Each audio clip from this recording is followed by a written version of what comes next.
Let's talk summer vibes, but make it spooky.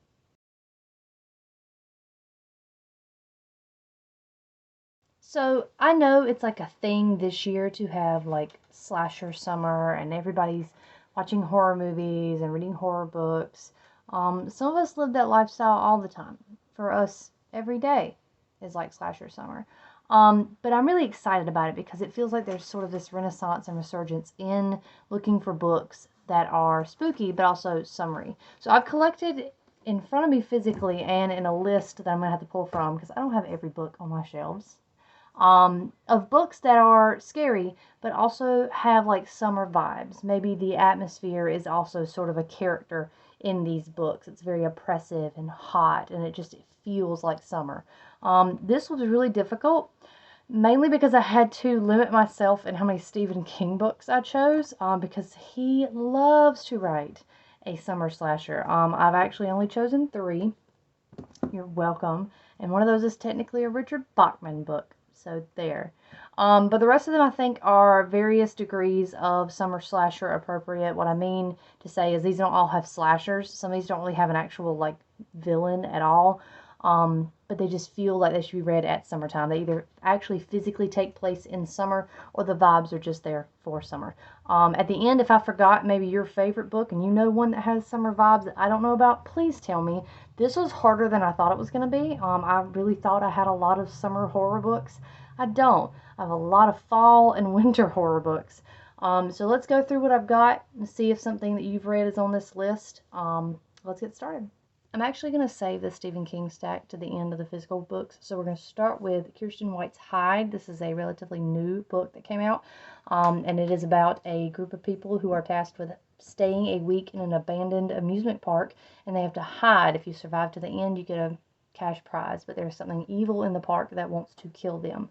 I don't want to say much more than that because there is kind of a twist to this that is not just people hiding from a monster in the park. I also recommend it on audiobook. I thought it was a really good audiobook. And it's relatively short, so this is a great option for like a beach read if you want something with summery vibes. I will tell you, like the setting is very oppressive in here. It feels hot, it feels confusing, and so it's definitely another character along with the characters in there themselves. Great option for a slasher summer. The next book doesn't take place in the summer so much as it reminds me of like summertime and sleepovers and watching scary movies with your friends and like daring them to like go sit in the dark by themselves or something really stupid. It's My Best Friend's Exorcism by Grady Hendrix. I listened to this on audiobook as well, but it is good either way. And it's about a group of girls who have a really personal connection to a demon. And how far do you go to save your friend from a demon? It again doesn't take place in the summer. They're in school during it, but it feels like those 80s horror movies that we all grew up watching, or like the coming of age movies that you grew up watching. And so it has a very nostalgic, like summer vacation feel to it, and that's why I recommend it.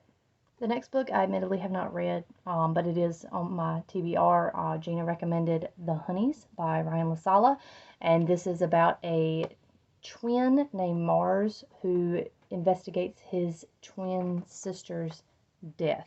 I believe it's at like a summer camp school sort of situation. The description reminds me of Midsummer, and those sort of like bright, folky horror movies like The Wicker Man and that kind of thing, where everything seems a little too perfect, a little too clean, a little too bright. I think there's some religious trauma and unpacking in this too, which is going to be pretty cool. So this is an option. Let's run through the Stephen King books really quick. First is It. It is the summer horror book. It takes place in the summer, but it also feels like summer. It feels like watching a scary movie on a summer night. It feels like, you know, those coming of age stories with your friends. And it is truly one of the scariest books I've ever read. Like I'm a visual learner, so a lot of times with horror books, I can kind of put it away. It's just reading. This thing kept me up sometimes. And it wasn't even Pennywise the Dancing Clown. A lot of the times it was something the human characters did, because humans are always going to be the biggest monsters in a Stephen King book. The back of this says it's a riveting story about love and learning how to grow up, and I think that's definitely accurate, and that's why I'm recommending this. Not only does it take place in summer, but it also feels like summer, and that is Joyland. So this is technically a hard case crime, so it's not necessarily a horror novel, but there is a dead body found and there is some like drama at the end of it. So I would say read this. I thought this was lovely. It's about a college student who takes an amusement park job in North Carolina over the summer, and he sort of meets interesting characters. He gets to know himself, and he helps solve a murder. So, you know, this is a good option. This is a quick option. I don't have anything else to say. I suddenly forgot how to talk. Moving on.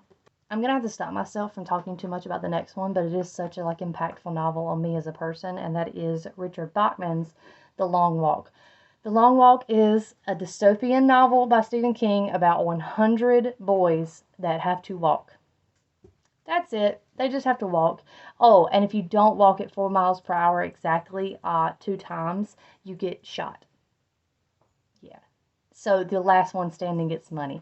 It's great. You get to know a lot of people that you know will die, much like any other dystopian. I love this. The characterization of these boys is crazy. You really get attached to some of them. There's some really devastating deaths in here. Some people die for stupid reasons. Some people die for good reasons. You stay with Garrity through most of it. He's our main character. And you get an insight into him and who he is as a person, what motivates him. But also he gets to know the other boys. I was a big part of the fandom of this online for a while. And that's all I'm going to say about it. Forgive me my list, but again, I don't have physical copies of all of these. And it has been a while since I've read some of these, so I'm going to do my best to explain to you what they're about. The first one I would recommend from this list is The Devil All the Time by Donald Ray Pollock. This one is a multi-generational story, and it really is more like humans are awful. Aren't humans kind of the worst? I mean, it has corrupt preachers, it has like a serial killer couple, and it has this young boy just like hashtag doing his best. It was hard to read because again, some of the stuff is really graphic, but it feels oppressive in the way that like Summer Heat does. So that's why I recommend it for this list.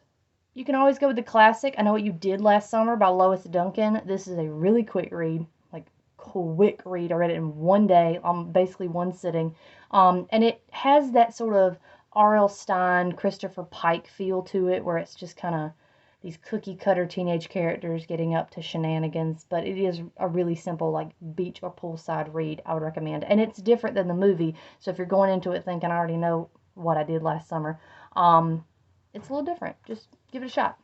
It's weird to me looking at this list how many of these end up being like coming of age novels too. And the next one is no exception. I'm going to recommend Night of the Mannequins by Stephen Graham Jones. It's very short, and it's about a guy who thinks his friend group is being haunted by a sentient mannequin.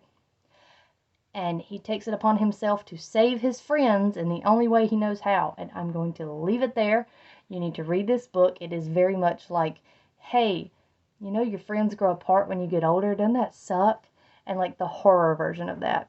So I highly recommend Night of the Mannequins. I think you can get it like pretty cheap on Kindle too. Like look it up. The last one on this list is a relatively new one. It is In Nightfall by Suzanne Young. This is one of the books that I liked a lot in the first half of the year. I read an arc for it, and it is about a girl who travels with her dad and her brother to visit their grandma in a place called Nightfall. It's this really obscure town that she's never really visited, and there's some strange things happen, and those strange things have to do with vampires. I've never seen The Lost Boys. I've seen a lot of people comparing this to the Lost Boys movie. And it does take place in the summer. There's a big festival. There's some problems I have with it. Again, I think it could be gayer. But for what it is, it was really good. I hope it gets some kind of sequel or companion novel. I have my like fingers crossed for that because she kind of set us up for it. But it's summer and vampires. That's great. So look up In Nightfall. That is all I have for you. I hope this rambling was sufficient to sell you on some of these books if you haven't read them already. A lot of these are pretty popular, but hopefully you found something new. If you know of a summer-based horror novel or some kind of horror thriller that at least feels like summer, please recommend it to me because, like I said, I found that I was lacking, and I would really like to have some more to kind of pull out of my pocket and read at the pool or the beach.